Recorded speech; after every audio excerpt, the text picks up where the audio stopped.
নমস্কার। এই বা মন্দ কি লিখেছেন কবি তারাপদ রায়। সারা জীবন আমি শুধু নিজেকে খুঁজেছি, সারা জীবন তুমি শুধু নিজেকে খুঁজেছ। মাঝে মধ্যে মুখোমুখি দেখা হয়ে গেছে আমাদের। কখনো আমি ভেবেছি আমি বোধহয় তোমাকেই খুঁজছিলাম, কখনো তুমি ভেবেছ তুমি বোধহয় আমাকেই খুঁজছিলে।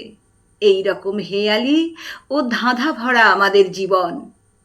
তার বাইরে কিছুটা ছিল কাজকর্ম, ফসল কাটা, পাতা কুড়োনো, কুঁড়ে ঘর বাঁধা, শীতের রাতে ধুনি জ্বালানো, আরও কত কি। তবু সব কিছুর মধ্যেই কি যেন খুঁজেছিলাম আমরা, হয়তো আমাদেরই খুঁজেছিলাম। নদীর জলে আমরা আমাদেরই ছায়া দেখে নিজেদের চেনার চেষ্টা করেছিলাম। সারা জীবন চিনতে চিনতে, খুঁজতে খুঁজতে মাঝে মধ্যে এখানে ওখানে দেখা হয়ে গেল আমাদের। এই বা মন্দ কি। নমস্কার।